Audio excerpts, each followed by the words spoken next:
There have been dozens of drive-by shootings in Sydney this year.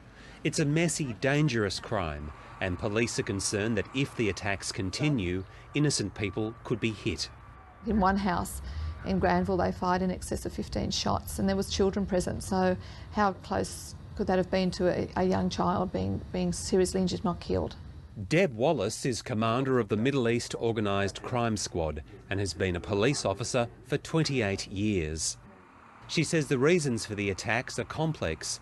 Some are related to bikie gangs, others to disputes over drugs, unpaid debts and turf wars. Police believe the 10 most recent drive-by shootings relate to people associated with the Hells Angels and Nomads bikie gangs, and say the actual shootings are often carried out by young men who are trying to prove themselves. It wouldn't be unlikely that it would be someone who's trying to endear themselves or become part of the group and say, look, you know, or instructed to do it, so that the more senior principals are kept behind the scenes. Drive-by shootings are different to planned underworld hits. Police say the drive-bys are about sending a message.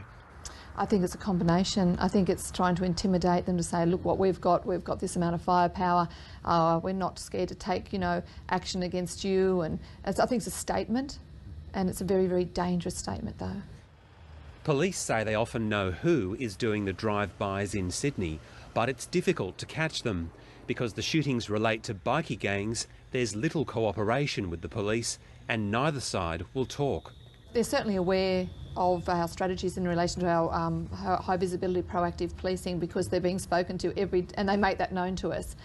We also make it known to them that the matter's under investigation, and we will continue to put this pressure on them until they settle their disputes in other ways that don't involve the public or acts of violence.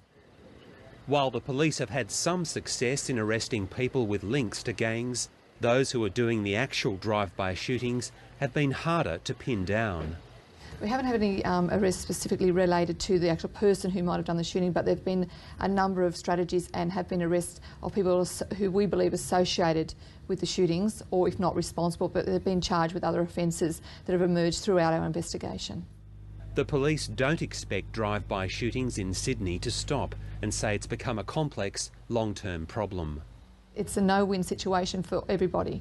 So, but I'm not naive to think that this would be the end of it in the future.